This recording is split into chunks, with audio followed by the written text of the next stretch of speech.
Anchoring is how we all got conditioned. The process of anchoring is specifically designed to attach a specific stimulus to an experience. Now, let me make sense out of that. You all know the Pavlovian conditioned experience. So you have a dog, you have food, and you have a bell. Now, the bell really has nothing to do with dog or food. But through anchoring, through conditioning, programming, if you will, whenever that dog was having the experience of the food in front of him, yet not able to eat it, he salivated profusely. At that moment, the anchor, the bell, was put into that experience and became part of it. It connected two unrelated things into one. Just like the unworthy beliefs we have became related to who we are. They have nothing to do with us. Well, anyway, and that happened a couple of times, maybe one, maybe three, I don't know. However, no food, ring bell, dog. But the mechanism on which we stand in our human experience right now is through a series of very artful anchoring of people who didn't know what they were doing, because our parents and our parents' parents on were all conditioned. But that's another story. What our story is today is our present and our future. How do we install these beliefs? Exactly the way the other ones got installed. Exactly. We didn't know about the subconscious. We didn't know it was a tool, a mechanism, that once something got installed in there, it would keep doing it until, like a computer, you took the program out and put another one in. But now we do. We know that. Now we have to actually practice it. Now, one of the ways to get at your beliefs are your uncomfortable feelings. They all are housing down in there, in that onion, a belief. And if you can just work with the emotion, as she did, the truth will be revealed, whether we understand it or not. And that mind that we have now was not there when that belief got installed. Got installed, imprinted on an emotional level. It wasn't an intellectual discernment at age 0, 2, 3, 4, 5, 6, and 7. So the mind can't go back there. And this allows your body that loves you, and remember, if it could, it would live only for pleasure, a pleasure of breath and movement and loving. The mind can't track it, and it leaves this space. Anchoring, the process of anchoring is designed to specifically take a stimulus, this is a stimulus, and associate it to an experience, which is the dog salivating. The experience of feeling confident when you're in front of a group. So the stimulus is being in front of the group. The experience is being in front of the group, and you want to anchor perhaps confidence, calmness, cared about, vibrant, alert, alive, happy. So it's taking an experience like feeling loved, feeling you deserve, and associating that with a spot on your body. So that when you fire off that spot, lo and behold, I feel deserving. So what you need to start this is something that in the present occurs every day. In our very near future, it'll occur maybe once a month. But it's when an uncomfortable feeling comes up. When something happens, and the world always provides, a situation in which you feel perhaps shaken, uncomfortable, it elicits perhaps doubt or fear or lack or any of their cousins and uncles.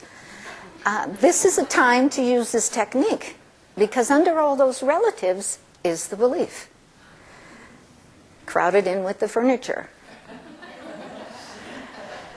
Okay, so, and the other thing you'll start to notice are these feelings are reoccurring. They're like a theme in my life. So is there something that you feel has prevented you, some feeling about yourself? Judgment about myself not being good enough. A judgment about being good enough? Not good enough. Oh, not good enough. It's a good judgment. It's a good judgment of not being good enough. Okay. So, that's humor. And that's always good to anchor. You know, you just, when the opportunity comes, fire it off. You can become delightfully sneaky. Anyway, all right, so now we have the feelings. Do you know what they are? Powerful and peaceful. And it's powerful and peaceful according to you. And I don't have to know that. What I do have to know is when he talked about powerful and peaceful, it was important to him. He didn't go, well, you know, powerful and peaceful would be really nice. He was really deeply feeling it. I'd really like to have power and peace. There was congruency and sincerity. So just be sincere with you. And the only way that you get better is what? Application of wisdom. All righty. So what I'm going to do is I'm going to anchor. I'm going to take the two experiences of peace and powerful and anchor them to his touch, because I want him to have them, okay? I could do it. I could put one here and then touch them at the same time while I'm talking about taking my dog to a dog show and entertaining his mind, and the change would occur. The only thing his mind has to do is to help me with remembering times when he was peaceful and powerful. But when it comes to the initial collapsing, mind can't track it because you touch them at the same time, and neurologically it happens, you know, faster than that. And if the positive is as strong as the negative, the body will always choose life, always. You don't even have to think about it. Okay, now we're going to test it. Now, we may or may not ever know what the belief is that gave him this belief of not feeling good enough. In and of itself is a belief. Who needs to go any deeper? But that's not our concern. What I want you to do now is to go to that memory of feeling not powerful. Go to that memory now and tell me if it's different or not. I cannot remember it. You can't remember it? Oh dear.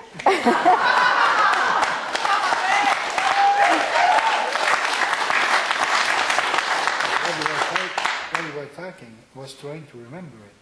I couldn't remember it. Yes, the mind is archival, or the way the brain stores things. So what that means, if I have A, programmed in A, every time that situation occurs, it rings the bell, I have that less than wonderful response.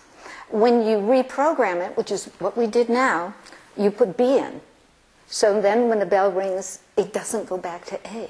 It stops here. And she can't even remember. And in less than a few minutes, George can't remember. And I was going to have you go back and try harder, but when you said he was sitting here trying to remember, I went, thank you, Father. Because if you have the positive and the negative anchor, this is as strong, this is what happens. This is what happens. Okay, yeah. And how are you different? How are you feeling in that memory?